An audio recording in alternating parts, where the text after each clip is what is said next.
લેક્ચરની શરૂઆત આપણે પ્રાર્થનાથી કરીશું. ઓ God, guide me, protect me, illumine the lamp of my heart and make me a brilliant star. Thou art the mighty and powerful. हे ईश्वर, मेरा मार्गदर्शन कर, मेरी रक्षा कर, मेरे हृदय दीप को प्रदीप कर दे और मुझे एक दैदीप्यमान सितारा बना दे. तू शक्तिशाली तथा बलशाली है. ગુડ આફ્ટરનૂન વિદ્યાર્થી મિત્રો. નિરંજન સ્કૂલની DLS મીન્સ ડિસ્ટન્સ લર્નિંગ સિસ્ટમમાં તમારું સ્વાગત છે. ધોરણ 10ના વિદ્યાર્થી મિત્રો, આપણે મેજિક ઓફ મેથેમેટિક્સ છે એ ભણી રહ્યા છીએ. વિદ્યાર્થી મિત્રો, પૃષ્ઠફળ અને ઘનફળ એમાં સ્વાધ્યાય 13.2 એમાં 7મો દાખલો જે આપણે ભણવાનો છે. તો વધુ સમય ન બગાડતા આપણે આપણું કાર્ય છે સ્ટાર્ટ કરીએ. Let's play. અમૃતમ તુ વિદ્યા, Niranjan School and Rola Sir presents a unique way to learn a magic of mathematics. ગણિતના જાદુ. ધોરણ 10 ગણિત પ્રકરણ 13 પૃષ્ઠફળ અને ઘનફળ સ્વાધ્યાય 13.2 એમાં 7મો દાખલો. 60 સેન્ટીમીટર ત્રિજ્યાવાળા અર્ધગોલક પર સ્થિત લંબવૃત્તીય શંકુની ઊંચાઈ 120 સેન્ટીમીટર અને ત્રિજ્યા 60 સેન્ટીમીટર છે. હવે પેલા વિદ્યાર્થી મિત્રો છે એનો આકાર છે પેલા વિચારીએ. જો વિદ્યાર્થી મિત્રો તમે રકમ સમજ્યા હશે ને તો એનો આકાર પેલા આટલો આકાર સમજીએ કે એક અર્ધગોલક છે. એ અર્ધગોલકની ઉપર એક શંકુ મૂકેલો છે. અર્ધગોલકની ત્રિજ્યા છે 60 સેન્ટીમીટર. એટલે ભાઈ અર્ધગોલકની ત્રિજ્યા અને ઊંચાઈની સરખી જ હોય. 60 સેન્ટીમીટર એટલે એની ઊંચાઈ 60 સેન્ટીમીટર, ત્રિજ્યા અને ઊંચાઈ બે એની સરખી હોય. ખાસ યાદ રાખજો. લંબવૃત્તીય શંકુ ઊંચાઈ 120 એટલે શંકુની ઊંચાઈ છે 120 સેન્ટીમીટર છે અને ત્રિજ્યા છે એ 60 સેન્ટીમીટર છે. એટલે બેની ત્રિજ્યા સરખી જ હોય જોકે, બરોબર. અને તેને પાણીથી સંપૂર્ણ ભરેલા એક લંબવૃત્તીય નળાકારના તળિયામાં સ્પર્શે એ રીતે ઊભો મૂક્યો છે. ભાઈ પાણી ભરેલો એક નળાકાર છે. એ નળાકારમાં અર્ધગોલકની ઉપર લગાડેલો શંકુ એ આખું છે આમ ધડીંગ કરવાનું મૂકી દેવામાં આવે તળિયા સુધી. જો નળાકારની ઊંચાઈ 60 સેન્ટીમીટરની ઊંચાઈ, જો નળાકારની ત્રિજ્યા 60 સેન્ટીમીટરની ઊંચાઈ 180 સેન્ટીમીટર હોય તો નળાકારમાં બાકી રહેલા પાણીનું ઘનફળ શોધો. એટલે ભાઈ આપણે આ જે નળાકારને છે ને ભાઈ એમાં નાખશું. નળાકારમાં ભાઈ ગોલક અને એની અર્ધગોલકની ઉપરનો જે શંકુ છે આખો ભાગ અંદર એ નાખવામાં આવશે તો એમાંથી પાણી બહાર નીકળશે. અને વિદ્યાર્થી મિત્રો, આપણે આર્કિમિડીઝનો નિયમ છે 9મા ધોરણમાં ભણી ગયા કે ભાઈ જેટલું પાણી કેટલું બહાર નીકળશે તો એ જે આપણે એ ઘનફળ જે છે એના ભાગનું પાણી તમારું બહાર નીકળે. તો વિદ્યાર્થી મિત્રો, પહેલાં સૌપ્રથમ દાખલામાં શું આપ્યું છે એ આપણે સમજી લઈએ. તો અહીં અર્ધગોલકની ત્રિજ્યા r, શંકુની ઊંચાઈ h અને ત્રિજ્યા r આપેલ છે તથા નળાકારની ત્રિજ્યા r તથા નળાકારની ઊંચાઈ કેપિટલ h. કારણ કે આપણે બે ઊંચાઈ અલગ અલગ હોય તો આપણે એકને કેપિટલ h કહી નાખે, એકને સ્મોલ h. સરસ. ફાઇન્ડ આઉટ શું મેળવવાનું છે? તો નળાકારમાં અર્ધગોલકની ઉપર શંકુ લગાવેલો બનતો પદાર્થ તળિયાથી ટોચ સુધી આવેલો છે. તો નળાકારમાં બાકી રહેલા પાણીનું ઘનફળ છે તમારે મેળવવાનું છે. સરસ. ભાઈ તળિયાથી ટોચ સુધી શું કામ આવેલો છે? તો ભાઈ અર્ધગોલક છે એની ત્રિજ્યા છે 60 છે અને શંકુની ઊંચાઈ 120 છે. તો 60 અને 120 નો સરવાળો કરો એટલે 180 થાય અને નળાકારની ઊંચાઈ 180 એટલે ઠેઠ તળિયાથી ટોચ સુધીનું એ અંતર થયું. સરસ. કયા સૂત્રો એપ્લાય થશે? તો ભાઈ નળાકારનું ઘનફળ πr² કેપિટલ H, શંકુનું ઘનફળ 1/3 πr²h, અર્ધગોલકનું ઘનફળ 2/3 πr ઘન.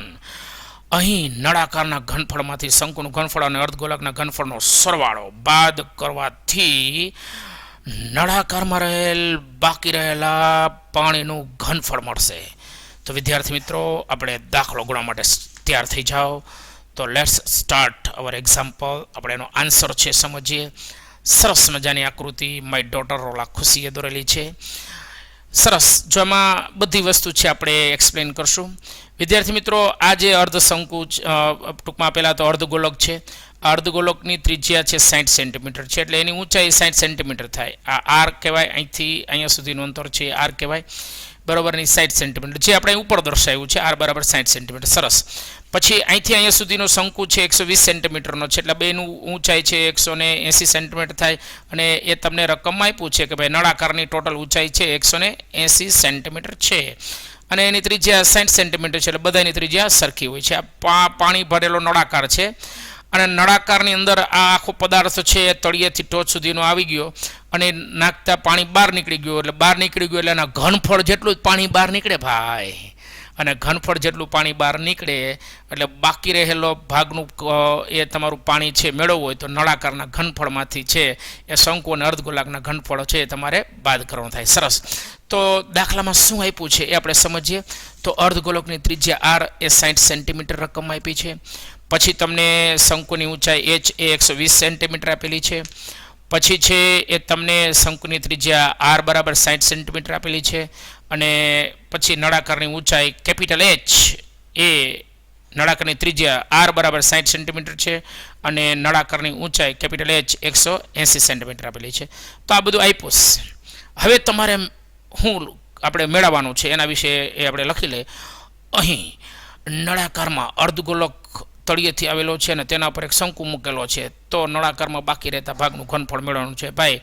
તો અર્ધગોલકની ઉપર શંકુ છે અને શંકુવાળો ભાગ છે પાણીમાં મૂકવામાં આવે આમ બરોબર. તો પાણી બધું બહાર નીકળી ગયું. કેટલું બહાર નીકળે? તો ઘનફળ જેટલું બહાર નીકળે. કેમ ખબર પડી?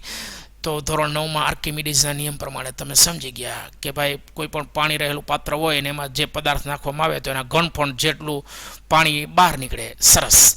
તો આપણે આ સૂત્ર છે એના ઉપર જશું. તો નળાકાર પાત્રમાં બાકી રહેલ પાણી, નળાકારનું ઘનફળ માઇનસ શંકુનું ઘનફળ વત્તા અર્ધગોલકનું ઘનફળ. સરસ. તો એમાં આપણે નળાકારનું ઘનફળનું સૂત્ર તમે જાણો છો બરોબર. Pi r square capital H minus શંકુનું ઘનફળ 1/3 પાઈ r સ્ક્વેર H અને અર્ધગોલકનું ઘનફળ 2/3 પાઈ r ઘન. હવે આમાંથી તમારે પાઈ r સ્ક્વેર કોમન કાઢો તો h માઇનસ 1/3 પાઈ, જો ખાસ છે આપણે એરા દ્વારા સમજી લઈ. પાઈ r સ્ક્વેર કોમન નીકળ્યા. અહીંયા જો પાઈ r સ્ક્વેર છે, અહીંયા પાઈ r સ્ક્વેર છે અને પાઈ r ઘન છે એટલે સ્ક્વેર કોમન નીકળી શકે. એટલે આપણે અહીંયા h વધશે નિશાની માઇનસની 1/3 પાઈ r સ્ક્વેર નીકળી ગયા એટલે અહીંયા આ જે h છે એ h અહીંયા વધ્યો. સરસ. પછી તમારે માઇનસ, હવે 2/3 છે તો 2/3 અહીંયા માઇનસ શું કામ થઈ ગયા? તો આગળ છે નિશાની માઇનસ છે અને કાઉન્સ આપણે ખોલી નાખ્યો છે એટલે પ્લસ ગુણ્યા માઇનસ કરો એટલે માઇનસ થઈ જાય એટલે 2/3 એ માઇનસ થશે અને પાઈ r ઘનમાંથી પાઈ નીકળી ગયા, r સ્ક્વેર નીકળી જાય એટલે ખાલી r વધે. વિદ્યાર્થી મિત્રો અહીંયા તમારે એ r વધશે તો એ પણ તમારે મગજમાં બેસાડવાનું છે. અહીંયા r વધશે. સરસ. તો આટલું કમ્પ્લીટ થયા પછી આગળ આપણે વધીએ. કિંમત મૂકી પાઈની જગ્યાએ 22/7 ગુણ્યા r છે એ તમે જાણો છો ત્રિજ્યા બધાની 3 સરખી જ હોય. 60 ગુણ્યા 60 r સ્ક્વેર છે એટલે આપણે 60 ગુણ્યા 60 લખ્યા છે. h છે 180 માઇનસ 1/3 બરોબર ગુણ્યા કે કેપિટલ h ટૂંકમાં એ નળાકારની ઊંચાઈ 180 છે બરોબર માઇનસ 1/3 સ્મોલ h છે એ તમારો 120 છે જે શંકુની ઊંચાઈ દર્શાવે છે 2/3 ગુણ્યા r ત્રિજ્યા 60. સરસ. તો હવે આપણે પહેલાં શું કરશું? તો વિદ્યાર્થી મિત્રો આ 60 ગુણ્યા 60 છે ને એ 3600 થાય. પહેલાં એ ખબર પડી ગઈ એટલે અહીંયા 3600 લખશું. પછી તમારે આ તગડો છે એના 120 છે, આનો છેદ ઉડાડો એટલે 4 તેરી 12 એટલે અહીંયા 40 થઈ જશે. સરસ. અહીંયા તગડો છે અને અહીંયા એ 60 છે એટલે એ 20 તો 20 દુને 40 તો 180 માઇનસ 40 આવું તમારું સાદુરૂપ થશે. તો આપણે એ સાદુરૂપ લખીએ. 22/7 60 ગુણ્યા 60 એટલે 3600 180 માઇનસ 40 હવે વિદ્યાર્થી મિત્રો 180 માંથી 40 અને 40 બાદ કરો એટલે કેટલા વધે? તો 100 વધે.